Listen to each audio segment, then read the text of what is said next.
Alors si on reprend un petit peu l'histoire aujourd'hui de ce qui vole dans l'espace, on en revient à 1957, c'était le fameux Spoutnik qui a envoyé quelques bips, qui avait mis la planète en émotion. Près de 60 ans après, on s'aperçoit que ce schéma a complètement évolué et aujourd'hui on parle de milliers, voire de dizaines de milliers de satellites qui vont être mis en orbite. Alors effectivement, le monde du spatial, à l'époque, il y avait une guerre qui était très focalisée entre les États-Unis et l'URSS. C'était la conquête de l'espace, c'était une nouveauté. Tout le monde, toute la population internationale était en émoi, mais aujourd'hui, c'est devenu quelque part une banalité. Le schéma aujourd'hui, effectivement, pour les startups qui accèdent à l'espace, avant, c'était les États qui accédaient à l'espace. Aujourd'hui, c'est les sociétés privées et les toutes petites sociétés privées qui accèdent à l'espace. Alors les enjeux sont quoi ? Les enjeux sont immenses. En fin de compte, on s'aperçoit que dans tous les pays, et France y compris, on a des sociétés qui font de la très haute technologie, qui vont très très vite. Pour nous, le principal enjeu aujourd'hui, c'est de rentrer dans ce marché aujourd'hui en gardant ses savoir-faire pour rester aujourd'hui à l'heure et compétitif. Ce qui se passera dans l'espace, en termes aujourd'hui d'occupation de l'espace, c'est un vrai sujet aujourd'hui. Par exemple, si vous voyez la constellation Starlink aujourd'hui, c'est plus de 7000 satellites envoyés, il y en a 1500 qui ne fonctionnent pas.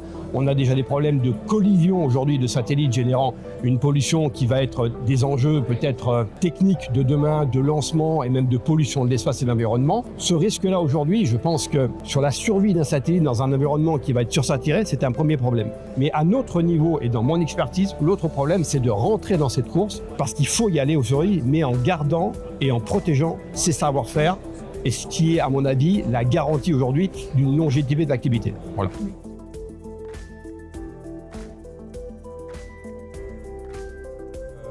La protection aujourd'hui du savoir-faire, qu'il soit aujourd'hui cyber ou technologique, est un vrai sujet. La volonté de prédation de certains pays, de certains États, sur ce que font les autres, a toujours existé. Par le biais de l'espionnage, par le biais de la guerre économique. On veut savoir ce que font nos voisins, on ne veut pas être en retard par rapport à nos voisins parce qu'il y a des enjeux. Le spatial est un enjeu. L'avenir de la Terre aujourd'hui est dans l'espace. Nous ici, ce que l'on propose, c'est qu'on est en capacité de dire à des gens, vous pouvez travailler avec n'importe qui, mais pas n'importe comment. C'est-à-dire qu'on peut travailler avec tous les États, même les États qui sont identifiés comme des États prédateurs. On ne citera pas les noms, c'est pas l'objet de la discussion, mais c'est une réalité. La guerre du spatial, comme on l'a connue à l'époque entre les URSS et les États-Unis, où il y avait un espionnage aujourd'hui de tout ce qui a été fait aujourd'hui, cette guerre, elle existe toujours. Sauf qu'elle est multipliée par le nombre de sociétés aujourd'hui et le nombre de pays qui accèdent à l'espace. Donc, la guerre de l'information, la volonté aujourd'hui d'aller voir ce qui se passe chez notre voisin, de récupérer de l'information pour rattraper un retard technologique et même le devancer, est réelle. Puisque nous avons une connaissance très précise aujourd'hui de cet environnement et des dangers de cet environnement, nous sommes capables de dire, vous pouvez travailler avec ces gens-là, on va vous aider à travailler avec ces gens-là, et on va vous aider aujourd'hui à travailler proprement et à ne pas vous faire quelque part piller inconsciemment dans une mission de collaboration internationale.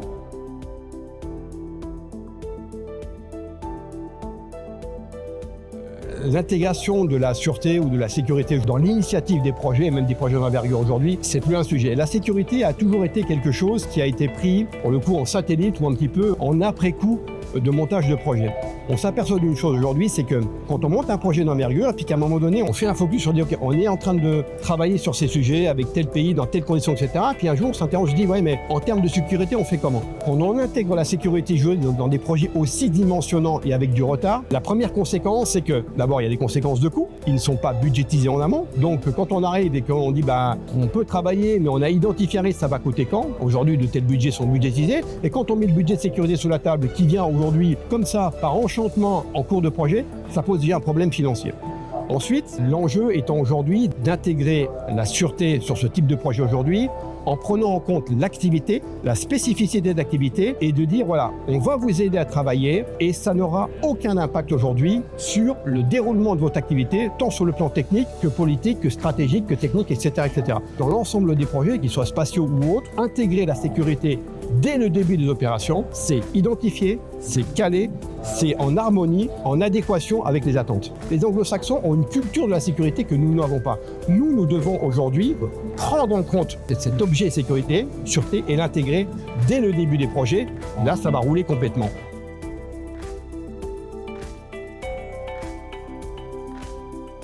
Ce salon est important parce qu'on a une large représentation aujourd'hui des gens et des sociétés aujourd'hui qui accèdent à l'espace ou qui souhaitent accéder à l'espace. Nous travaillons déjà avec des sociétés ou des groupes qui travaillent à l'international, etc. Nous sommes des gens assez discrets. Je pense qu'il est temps pour nous aujourd'hui d'aider la France, d'aider les startups et d'aider même l'Europe aujourd'hui à rester un concurrent efficace, présent aujourd'hui pour lutter contre la marée qui nous arrive, et notamment des États-Unis. Quand on voit aujourd'hui à quelle vitesse les Américains travaillent, quand on voit aujourd'hui à quelle vitesse l'Inde, les acteurs du spatial aujourd'hui sont en marche, et nous devons non simplement rester au contact, mais rester compétitifs de cette affaire. Et nous devons aujourd'hui protéger absolument les savoir-faire français et européens qui n'ont rien à envier, mais absolument rien à envier aux autres acteurs du spatial mondial.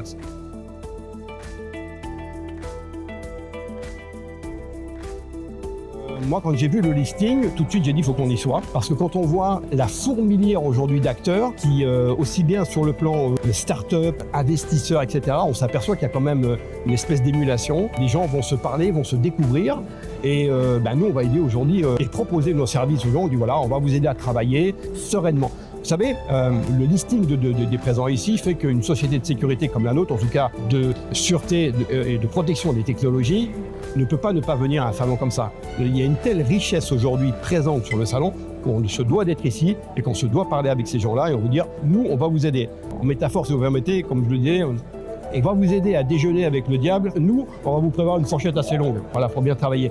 Et l'environnement ici, c'est une pépinière. Il y a que des acteurs aujourd'hui qui vont dessiner le spatial de demain. Ils sont ici.